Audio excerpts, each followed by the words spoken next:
Yo, yo, yo. Thanks for tuning in to the 88th episode of J Talks Crypto. And in this episode, I'm going to be talking about the Open Source Miners United, the Bitaxe, and some thoughts that I've just had about home mining and why we small hash. So I do have a couple of units of the Bitaxe. If you are completely unaware, what this is an open source miner using a single chip of the Antminer S19 XP, which means that this thing hashes at around 20 joules, 22, 23, 24, 25 joules per terahash, depending on how much you're feeding it, how good your chip is, and stuff like that. And why this is so crazy. And the reason why something like this is so crazy is because in the past, the leap in efficiency that home miners have had, and what I define as a home miner is people running rigs that are under 200 watts or something like that, or under 500 watts, hell, even under 1,000 watts. And the discrepancy that we've always had with these big industrial mining rigs. So, the big industrial mining rigs always had like gigantic warehouses filled of miners, and because of that, they had higher buying power. And what did that higher buying power give you, in addition to the ability of being able to generate more coin, is you were able to generate more coin at more kind of like cheaper electricity prices, just because your hardware was so much more advanced. Like back in 2018, like the best thing that you probably had in terms of efficiency available at home was something like a Gecko, the OG new pack, or even something like the Compact F. The original Compact.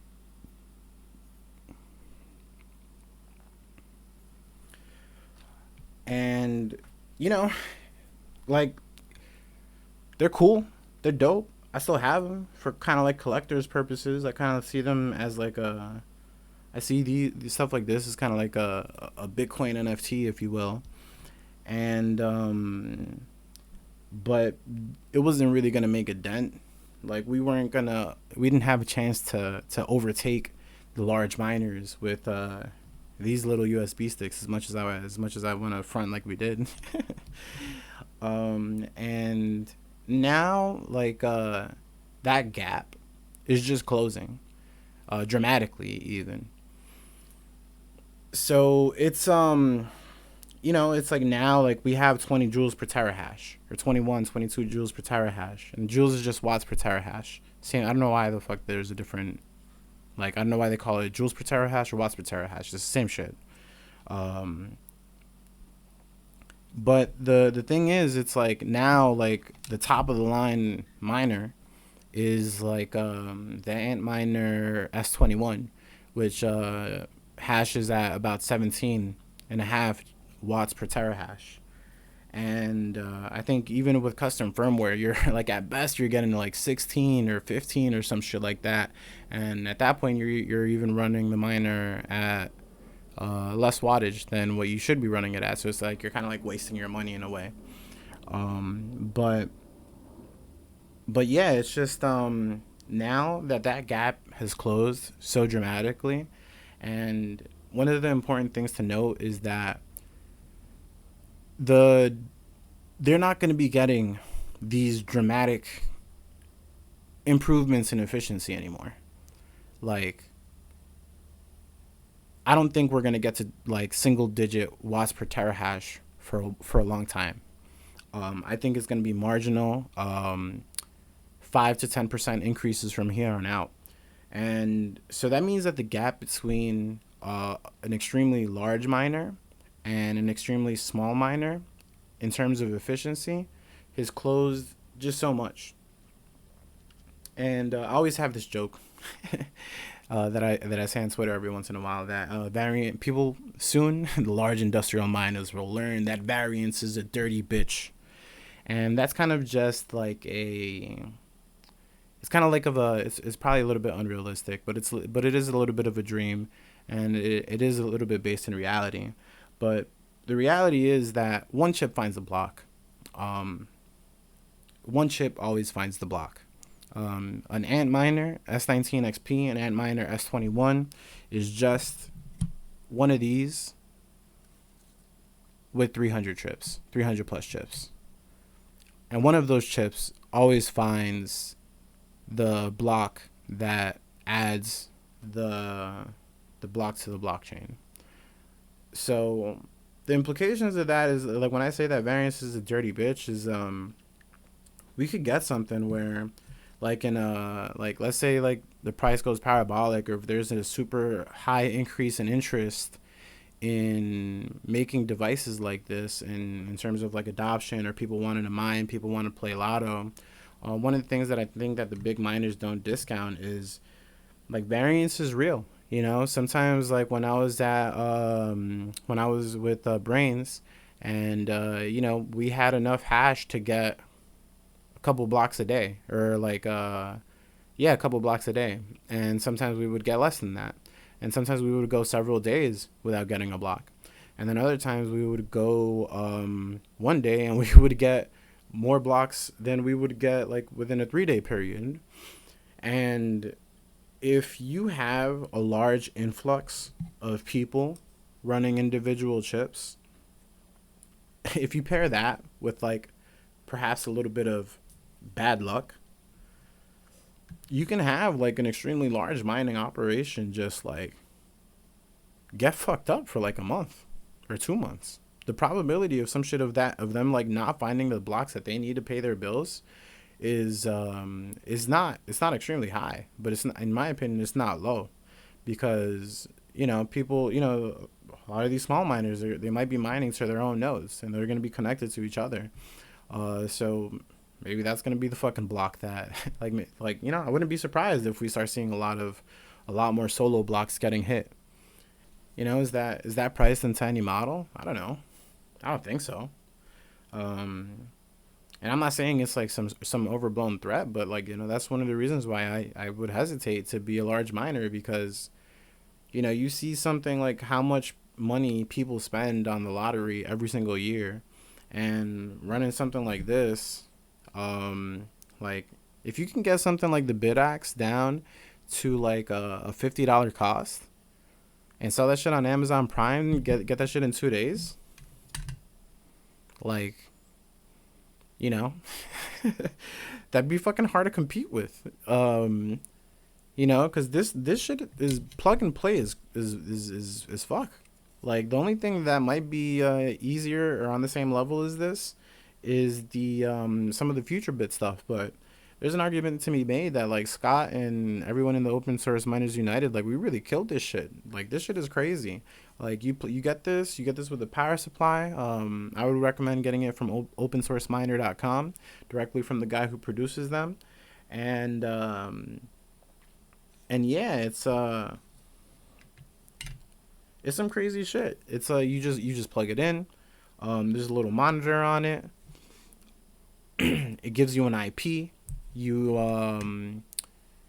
it broadcasts out a Wi-Fi network. You connect to that Wi-Fi network, and then you change the settings by inputting your own Wi-Fi credentials into it, and within like 5 minutes you're hashing.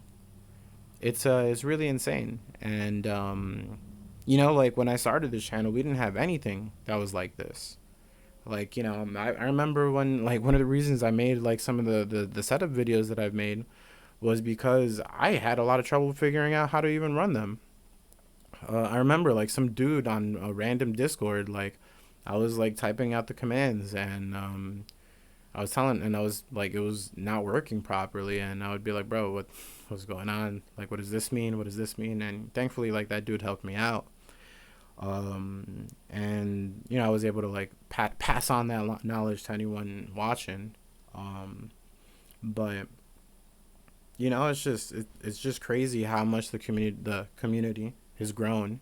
And I wouldn't say the community, I would say the interest in home mining has grown.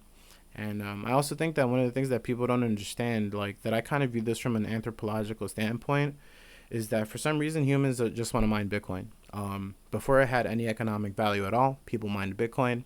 Um, you know, it's just an action that humans seem to take.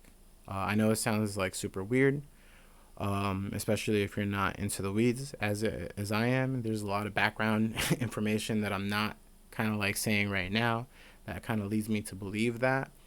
But that's essentially where my head's at. And yeah, so I think that the Bitaxe and products like it are extremely game changing, extremely important. It gives us the ability to hash at the same level of efficiency as the big miners. And maybe like someone thinks that that's not very important, but I think it is, because it does kind of feel like shit. Where it's just like, yeah, maybe I'm not running 500,000 chips, but I'm running one of the chips at the like, I'm running the same chip that they're running. Um, the same chips that actually currently get the blocks. That's the same chip that I'm running, and you just need the odds to be in your favor, for 10 minutes, if that. In reality, you really just need the odds to be in your favor for a second, and that's all it takes. That's all it takes. And if you have several hundred thousand, several million people doing that, that can really change the landscape of uh, mining today. I remember a couple years ago, like people, the main critique against Bitcoin was that mining was centralized in China. And today, not a handful of years later, like that was in 2021, we're in 2024. Now the one of the critiques is that mining is too centralized in USA. Um, and we can change that shit. Like Foundry doesn't need to be the biggest pool.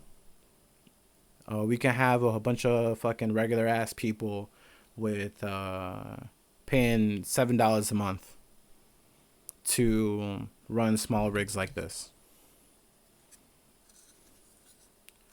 and that will do more than you think. Anyway, I know that this was a little bit disorganized. I kind of just shoot off the top, but yeah, I guess I'm gonna wrap it up. Don't forget to like, comment, and subscribe. You guys know I hate asking, pero this is J Talks Crypto, and I am signing off.